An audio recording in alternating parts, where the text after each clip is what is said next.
Offense. They'll have 2 remaining as we step aside here in this first quarter.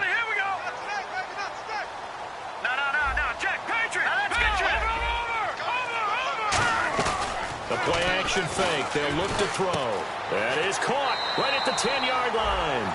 A nice pickup of 14, and it moves the stick, sets up a 1st and goal. And he's already got 2 catches on the opening drive. They know he's going to be a handful. And sometimes you game plan for that offensively. You want to make sure that guy touches the ball, and sometimes it just happens naturally. And then you change your game plan. When he has the hot hand, you keep going back to him because he's running routes with confidence as the game goes on. 2nd and goal. Defense digging in again here. And he's swallowed up right near the line of scrimmage. No gain on the play there. They're going to need to come up with something better here on 3rd and goal.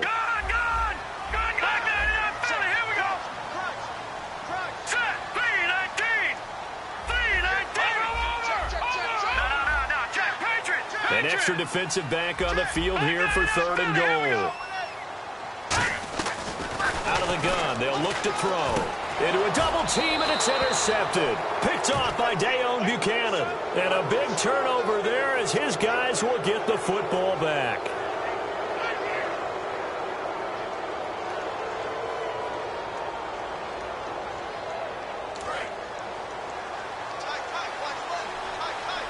They send Green to the left on his own.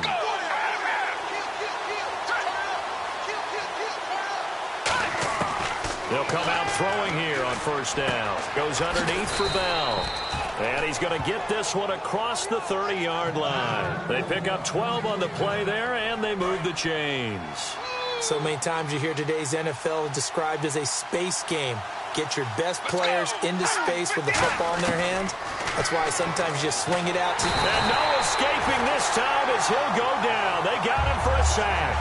Mario Edwards in there to drop him with his first sack of 2016. Now they'll throw here out of the gun.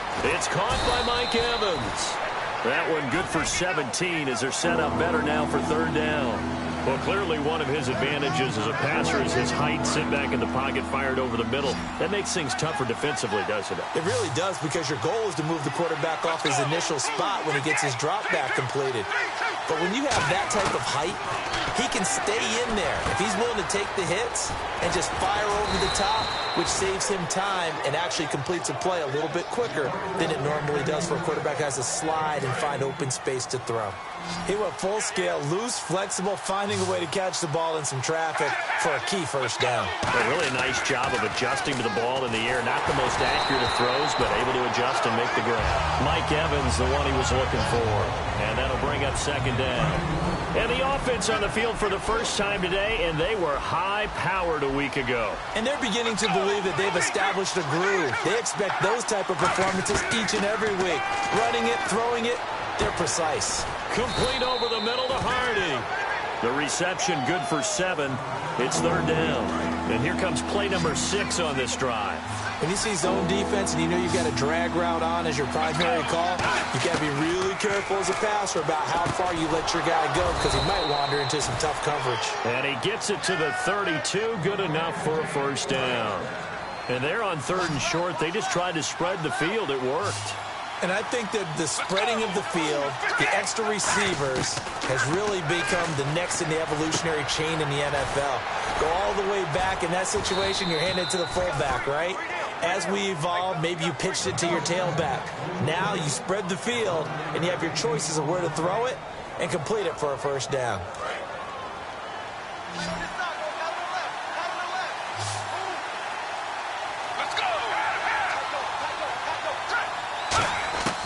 On 1st down, he'll drop to throw. And it pops free. The collision there jarred the ball loose and brings up 2nd down. Quickly now, the starting 11 for the Oakland defense. Bruce Irvin is an emotional, passionate player who lives to rush the quarterback. Back to throw now on 2nd and 10. The Pro Bowl wideout Julio Jones is intended receiver. And that takes us from 2nd to 3rd down. And this seemingly endless drive continues. Maybe just a lack of concentration there as he couldn't haul it in. And when you're going across the middle like that, you know, he's running that drag route. Trying to fight his tight end, Kelsey, and it's intercepted. A great read, and it's picked off. And he'll be stopped shy of the 15 at the 14-yard line on the return. So out come the Raiders. Looked like they had something going last drive. Then the interception happened. Will they recover?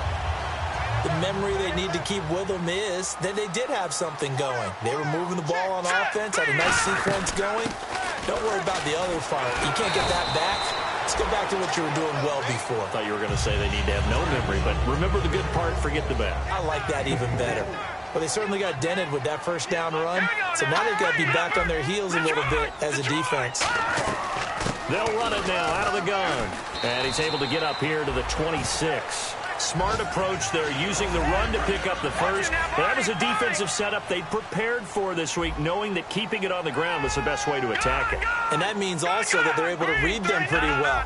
All the things they prepared for, when they get to the line of scrimmage, they see it in pre-snap recognition and know exactly how to attack based on their planning and preparation. And brought down, but not before reaching the 45-yard line.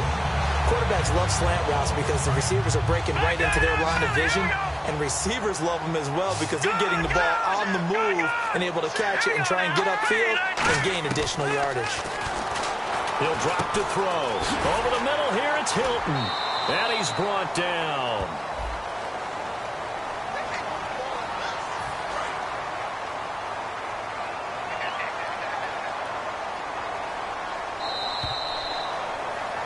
Ready to go now in the second quarter. Brandon Gaudin, Charles Davis. It's the Raiders in possession of the football. And they've got it here with a first down.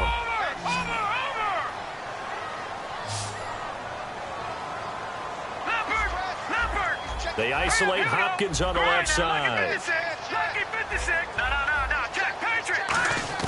They're going to look to throw.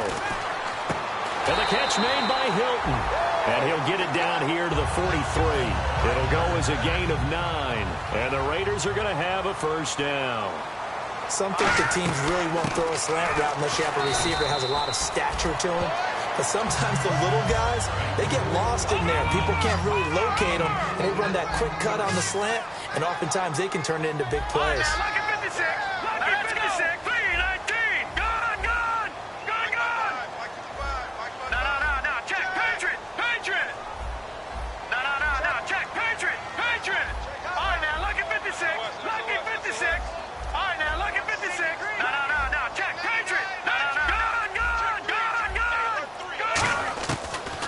Gun. They'll look to throw. And incomplete there. A nice hit. Jars the ball free and brings up third down. The line to gain is the 33 on third down. Here we go, Leopard. From the shotgun, he'll look to throw. And he's got the completion to Hopkins. And he's got the first as they'll bring him down at the 28-yard line. So here we go, first and 10 now. Well, we always hear about the connections some quarterbacks have with certain receivers. I think this guy has a connection with just about everyone. Didn't mind throwing it in there against double coverage to him. Shows some confidence, supreme confidence. Big-time confidence that he would make the play for him, and he did. So they're operating in the red zone. I like that one, partner. They go back-to-back with excellent gains, and really it shouldn't be a surprise who they were throwing the ball to. He's their best guy. Yeah, we knew that they would get him involved early. They're doubling down on getting him involved early. Don't be surprised they'll come right back to him again. They haven't shown the propensity to be able to stop him. Going for Hilton, and it's intercepted. Picked off by Kamal Ishmael. And he will take this all the way up past the 40-yard line. Atlanta net. Now the Raiders are going to use another timeout here. That's their second, so they'll have one remaining here in this second quarter. We'll be right back.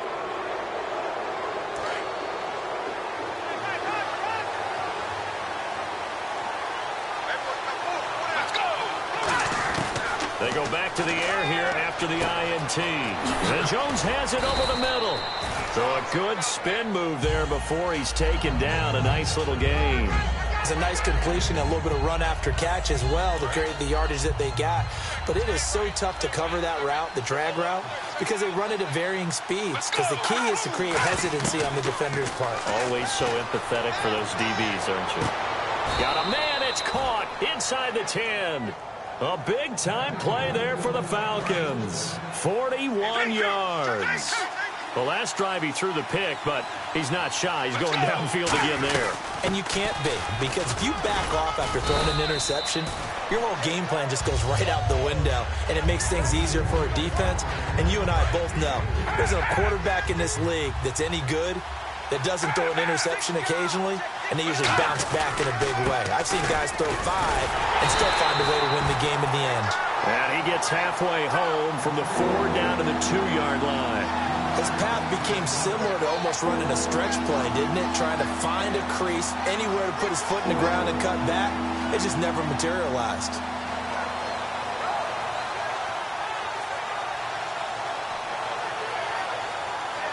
The line of scrimmage is the 2 here on 3rd and goal. Let's go! They'll set up to throw. That's caught at the 2. The completion there winds up a wash, and it'll bring up 4th down. Can this defense hold them out? Here we go now. 4th and goal from the 2. Now a shotgun snap, and he's got his star receiver. It's Jones for the Falcon touchdown. Julio Jones, his 2nd touchdown on the season, and the Falcons are in for 6. It's good, and that gives the Falcons a 7-0 lead. And after the touchdown, here's Bryant now to kick it away. This is fielded a couple yards deep. And in hindsight, probably should have stayed where he was, as he'll only get back to the 16-yard line. The Raiders offense now making their way back out onto the field. And 2 interceptions already here in this first half. That's got to affect him a little bit, right? He's got to be thinking about it. He's got to be thinking about it, but most of the good ones, they find a way to put it aside. They're not happy about it by any stretch of the imagination. They find a way to put it aside and continue to play their game. Can he put it aside? Let's find out. 2nd down now after the pass completion.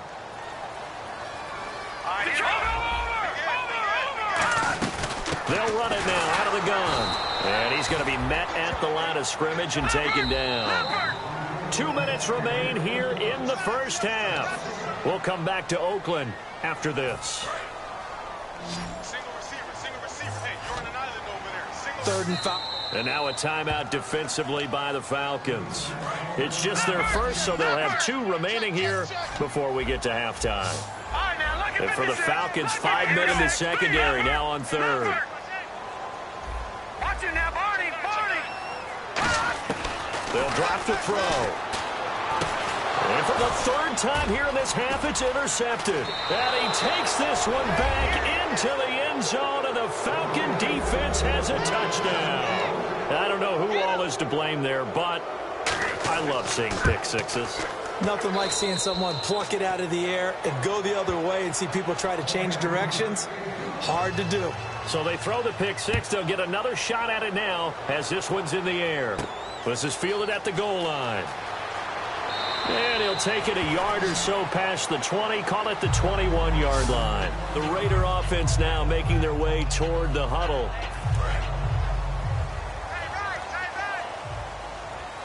They come out 5 wide, 3 of them to the right side. After the pick 6, they go right back to the air. And this one complete to Seth Roberts. Give him 13 on the pickup there.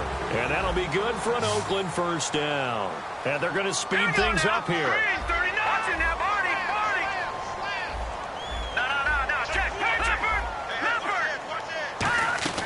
Now on 1st down, he'll drop to throw it. And his pass is intercepted for the 4th time today. Picked off by Kamal Ishmael. And his crew will take over with a football at the 35-yard line. Here comes the Atlanta offense now ready to take over here. And they were able to punch it in the end zone last time. They'll be looking to do that again here for the defense. Obviously, they'll be looking to stop them from punching it back in the end zone. It always is punch-counter-punch, isn't it? And which team has the advantage? Well, let's just go back. Last time on offense, they rolled downfield, got into a good rhythm. You can see a little more bounce in and out of the huddle. You can see the sideline really get into the game. So defensively, you're thinking to yourself, how do we take that away from them? How do we get the advantage back? Let's see what they come up with. I think pressure is always the first way to go. You love pressure. I love it. We'll see if they dial it up this drive. And 2nd and 10, he'll look to throw again. He's going to take another. And this is caught. And he is into the end zone for a Falcon touchdown. Julio Jones, his 2nd touchdown of the game, his 3rd on the year. And the Falcons will extend their lead. And it is now 21-0.